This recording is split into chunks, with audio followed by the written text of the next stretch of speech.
Merci d'avoir cliqué sur cette vidéo. Abonne-toi, active les notifications. Il y a une petite cloche. Des questions, des suggestions, c'est dans les commentaires que ça se passe. On a aussi un podcast sur Spotify. Tu y vas quand tu veux. Si tu as encore des questions, des remarques, ou tu vas avoir plus d'infos sur nous, www.inside-radio.com.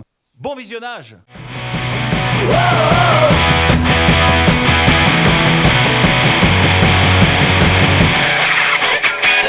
Salut à tous, c'est Jean-Mi, nous sommes mercredi, vous le savez, c'est votre rendez-vous hebdomadaire avec l'interview de Jean-Mi que vous retrouvez le dimanche matin entre 10h et 11h, ensuite réseaux sociaux, les magazines, l'Inside Magazine où toutes mes interviews sont reprises le mois qui suit, ainsi que dans l'info de la région. Aujourd'hui, j'ai Éric Chevalier devant moi. Éric, bonjour. Bonjour. Vous allez bien ? Très bien, très bien, merci. Super, en tout cas ça se voit, le mois de septembre est bien là, on arrivera bientôt au mois d'octobre où je recite toujours cette magnifique chanson de Francis Cabrel, mais déjà je m'égare. Éric, avec vous on va parler vin, on va parler de votre produit. Vous avez créé la société Enopro voilà quelques années, mais allez-y, présentez-vous pour que tous nos auditeurs se disent mais c'est qui cet Éric Chevalier ? Eh ben, c'est tout simple, hein. Éric Chevalier, 52 ans, et donc j'ai créé il y a quelques années Enopro, donc une société qui vend des équipements pour les restaurants et les hôtels. Et vous êtes basé où, Éric ? À Copstal, à côté de Bridel. Donc au Grand-Duché de Luxembourg. Bien sûr.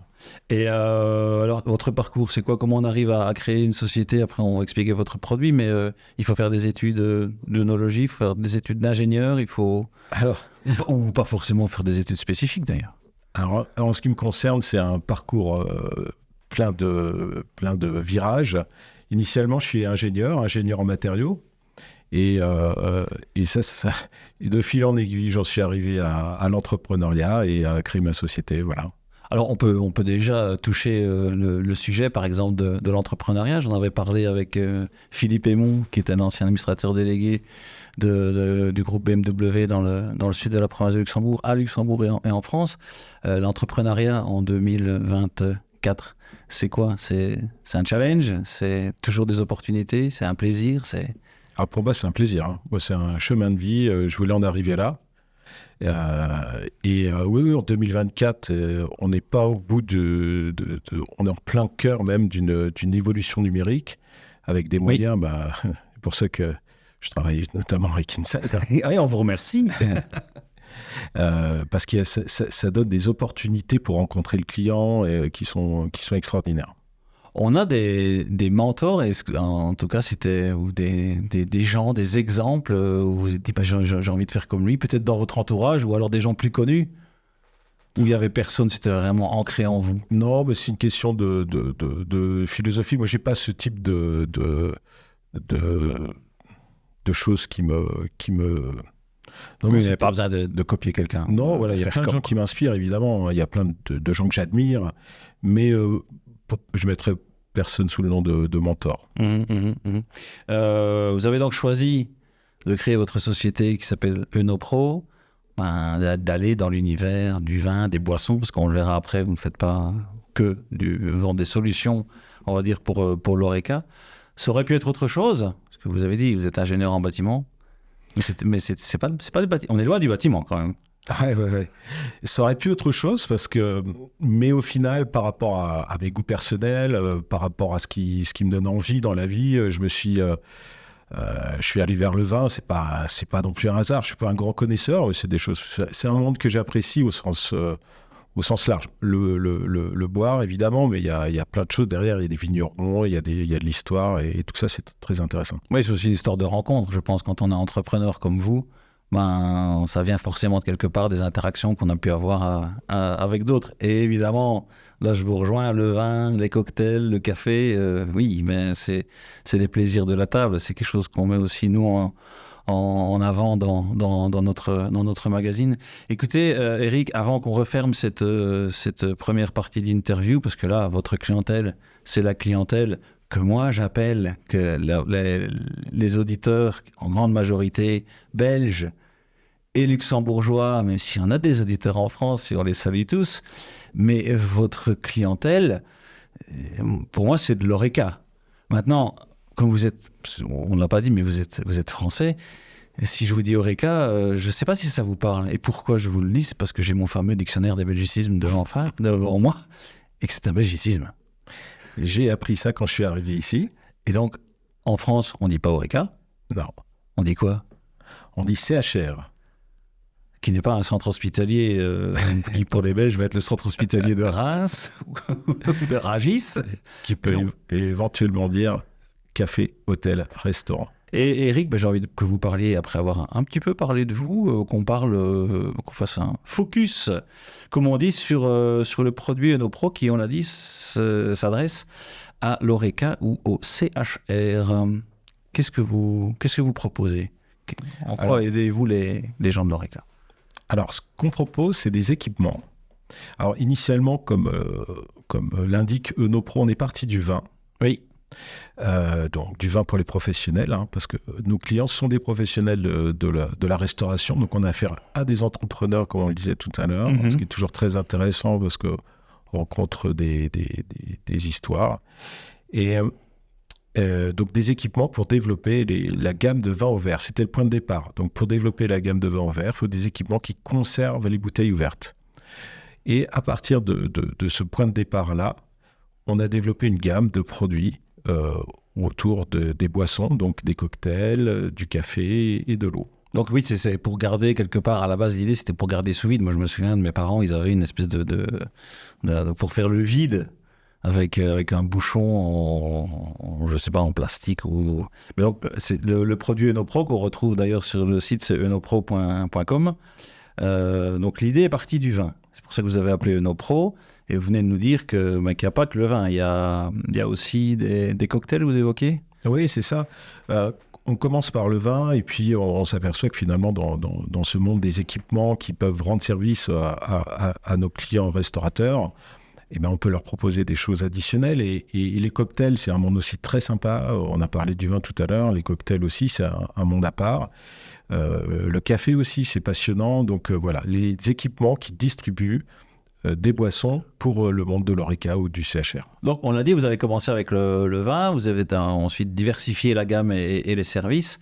Vous voyez un changement dans la proportion du vin qui est servi. Les cocktails montent en puissance. On en a certains qui nous viennent d'Italie, par exemple, qui, je pense, même ce côté gin, tonique peut-être, est plus présent. Alors, dans la zone de diffusion d'Inside Radio, peut-être dans les très grandes villes, c'était déjà là avant, mais j'ai l'impression qu'il y a une certaine évolution dans la répartition de ce qu'on boit. Bien sûr. Dire comme ça. Non, mais bien sûr.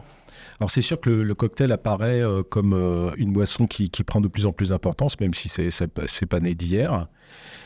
Les gens ont besoin de variété, c'est des choses qui ressemblent à de la fête. Les anciennes boissons comme le vin, parce que de plus en plus c'est considéré comme une boisson qui est plus typée pour des anciens plutôt que de la jeunesse, prend un petit peu de recul. Et c'est pour ça que les équipements qu'on vend, qui permettent de faire du vin au verre et pas à la bouteille, donc oui, le peu mais bien et vers le qualitatif, accompagnent ces changements de consommation. Alors, petite question technique, je ne sais pas si elle est bonne ou mauvaise, vous allez me dire, mais le vin au verre, très bien, les cocktails, très bien. Est-ce qu'on peut servir du champagne? Enfin, est-ce qu'avec votre solution, le champagne qui est pétillant, ça fonctionne aussi? On a trouvé des solutions technologiques qui permettent de conserver les bouteilles de champagne d'effervescent, de crément, ça marche. Oui, de bulles. Voilà, de bulles en général. Oui, on est capable de conserver une boisson effervescente sur plus d'une semaine. Et c'est des équipements qu'on vend même à des vignerons champenois. Donc il y a des partenariats qui sont établis chez Enopro avec différents producteurs? De toute façon, on considère tout le temps qu'un client est un partenaire. Parce qu'à un moment donné, il nous valide dans son domaine, moi je ne suis pas œnologue, que la technologie fonctionne parfaitement. Oui. Et ce sont des partenaires parce que quand ils témoignent du fait que ça fonctionne correctement, c'est des relais. Donc, Mais donc vous êtes à la fois dans l'oreca ou, redites-moi en France, CHR? Le CHR. Le CHR, mais aussi chez les vignerons. Alors, oui, l'oreca, c'est le point de départ.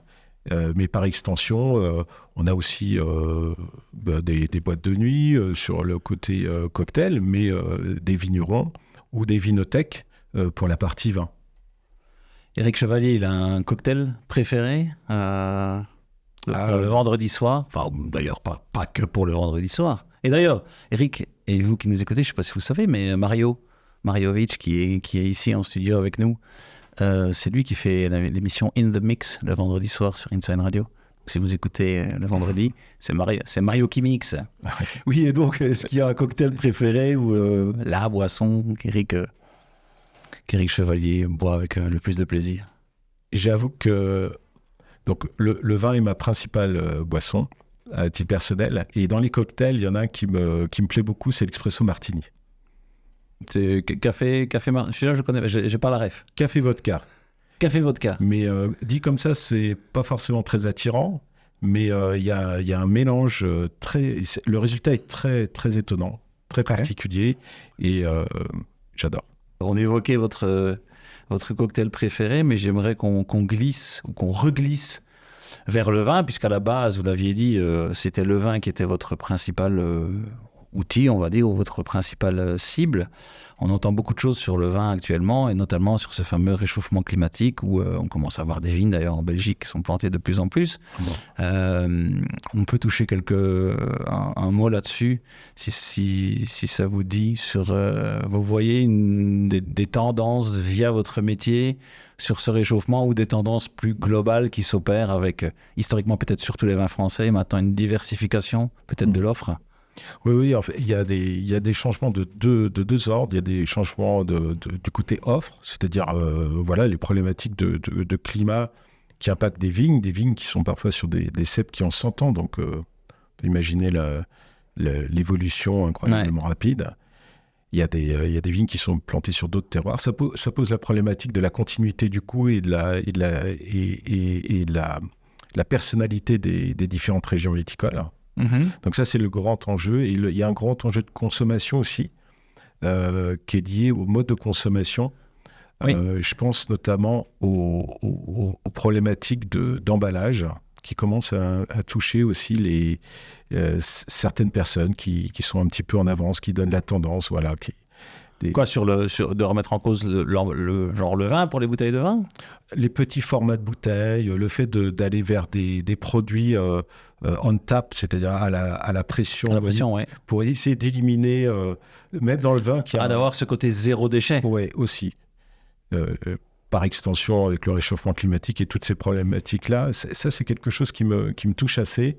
C'est-à-dire que aussi dans ce monde très ancien du vin, on s'interroge sur les modes de distribution, le bilan carbone. Donc il y a une vraie réflexion derrière qui s'opère maintenant. Tirée par le consommateur final, bien sûr. Oui, parce que c'est vrai que je pense que nous, consommateurs, mettons de plus en plus de pression sur les producteurs.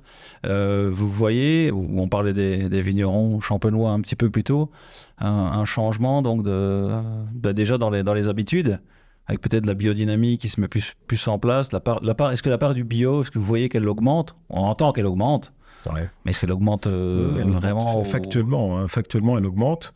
Les philosophies des nouveaux producteurs aussi, c'est des entreprises générationnelles, donc souvent les enfants reprennent avec des idées différentes. Et là, à ce moment-là, il y a des switches qui sont beaucoup plus rapides. Il y a une vraie évolution dans le mode de production de la vigne. Plutôt, si on reste en France, plutôt Bourgogne ou plutôt Bordeaux? Alors, je ne sais pas si c'est une vraie réponse. En fait, j'aime les deux parce que je considère que c'est deux produits totalement différents. Oui. Il y en a un qui a un assemblage et l'autre un monocépage. Donc, au final, les comparer, pour moi, c'est comme comparer du thé et du café. Et donc, du coup, je m'en sors pas mal parce que j'aime beaucoup les deux. Oui, et en plus, vous vendez aussi du café. Et si on sort de votre pays, de notre pays voisin, il y a des pays émergents ou des régions émergentes dans certains pays. On a la Napa Valley, je pense, aux États-Unis. On a les vins australiens. Il y a là aussi un switch. Et est-ce que ces gens sont en avance par rapport à ce qu'on discutait avant sur ce réchauffement climatique, ces nouvelles technologies, où globalement, la tendance est certes une évolution, mais tout le monde la suit? Il y a une évolution. ils ont un avantage. Alors, il y a de très, très bons vins et en plus avec beaucoup de savoir-faire, parfois importés des pays qui sont historiquement des producteurs de vin. Alors, il y a la France, évidemment, mais il y en a d'autres, l'Espagne, l'Italie. Mais ils ont l'avantage d'être sur une production moderne, moins empreinte d'histoire, donc beaucoup plus susceptible d'évoluer rapidement.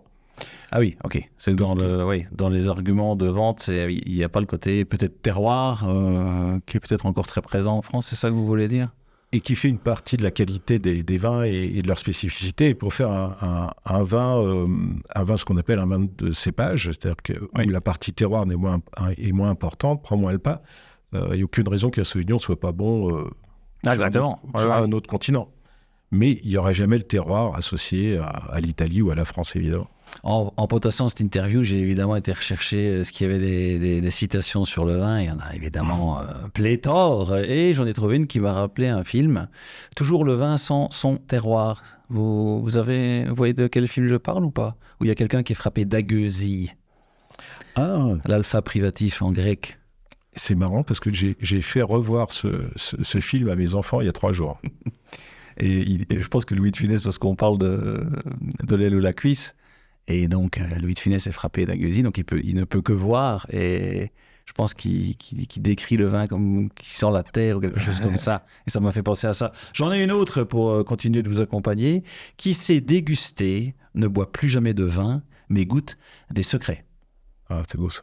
C'est beau, et c'est un peintre qui nous a donné ce cadeau, c'est Salvador Dali. On a évoqué plein de choses déjà intéressantes avec notre invité. On venait de terminer sur le vin, le réchauffement climatique, les tendances du marché. Et puis Eric, on arrive tout doucement à la fin.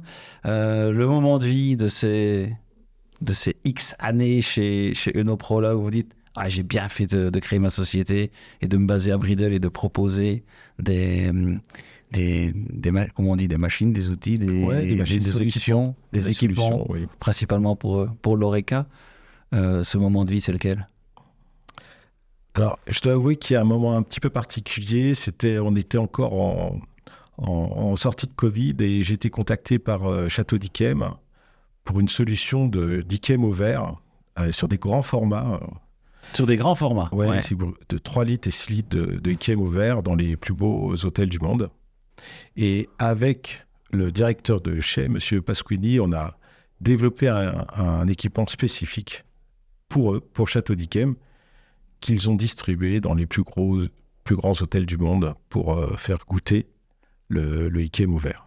Donc l'idée, c'est de pouvoir donner accès à Yquem via votre solution, parce qu'on vient d'en parler de cette évolution et de cet impact de la nouvelle génération qui vient avec des idées innovantes et qui s'éloignent peut-être des méthodes ancestrales. Mais ça, c'est un exemple parfait d'évolution, parce que moi, si vous m'aviez dit, est-ce que des grands vins, des vins exceptionnels comme ça, on ne peut pas les déguster autrement qu'avec une bouteille qu'on débouche, et puis 3 heures après, elle n'est plus là, quoi. Ou 2 heures d'ailleurs. Donc grâce à vous... Ah ouais, c'est possible et c'est validé par une personne comme ça, c'est-à-dire le directeur de chai qui valide que le système n'altère pas le goût du vin et au contraire permet à une telle maison de faire rentrer des clients encore différents dans la bouteille, d'y goûter. C'est pour ça que c'est un bon moment, c'est extraordinaire. Ah oui, et je le vois sur votre visage que c'est effectivement un bon souvenir. Donc, si c'était à refaire, vous referiez Eunopro, je pense. Ne fût-ce que pour ce moment-là, quoi. Ça, c'est évident. Et le futur, alors il se passe comment? Donc, vous voyez ça, vous avez dit, vous êtes à l'aube de la cinquantaine, donc il y a encore plein d'années quand vous souhaitez fructueuse. Pour l'instant, je suis encore très très passionné par mon activité. J'ai encore beaucoup de projets de développement organisationnel et d'un point de vue commercial, toutes les rencontres que je fais, on en parlait tout à l'heure, avec ces entrepreneurs, ces nouveaux projets de développement de restaurants. Non, là, j'ai encore une dizaine d'années devant moi, mon planning est plein. Mais c'est très bien, longue vie à Eunopro. Donc votre site internet, je l'aurais dit, c'est eunopro.com, donc OENOPRO.com. ericchevalier.com. Vous avez une page aussi Facebook, vous êtes sur les réseaux sociaux également.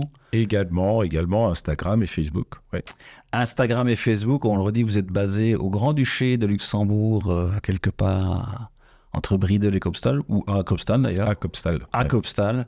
Eric, il reste avant que je vous laisse repartir vers d'autres aventures. Vous avez un petit devoir extrêmement facile qui est de choisir, de donner un cadeau à tous nos auditeurs. C'est la chanson. Voilà, vous êtes l'invité, la fameuse chanson de sortie pour accompagner tout le monde pour la bonne journée. Vos goûts musicaux, c'est quoi? On peut peut-être commencer par là, comme ça je vous aide, vous pouvez réfléchir, mais plutôt métal, plutôt chanson française. Alors je suis très éclectique, j'écoute toutes sortes de musique. Et oui, mais vraiment toutes sortes. J'ai pas un style très particulier beaucoup de musique me touche dans différents domaines. Mm-hmm. Et en choisir une pour me remémorer un petit peu des moments plus jeunes, on va dire, mais qui me donne toujours autant d'énergie, ça serait Metallica, Enter Sandman. Metallica, Enter Sandman, si je ne m'abuse, le Black Album où il y avait un serpent un petit peu sur la droite, je crois. Qui fait les pochettes comme Back in Black d'AC/DC. Eric, un grand merci d'être venu. Merci à toi. Longue vie à Unopro, longue vie à Eric Chevalier. Quant à vous, je vous laisse. C'est déjà la fin, mais on se retrouve la semaine prochaine. No stress. D'ici là, quoi que vous fassiez, faites-le bien. Ciao.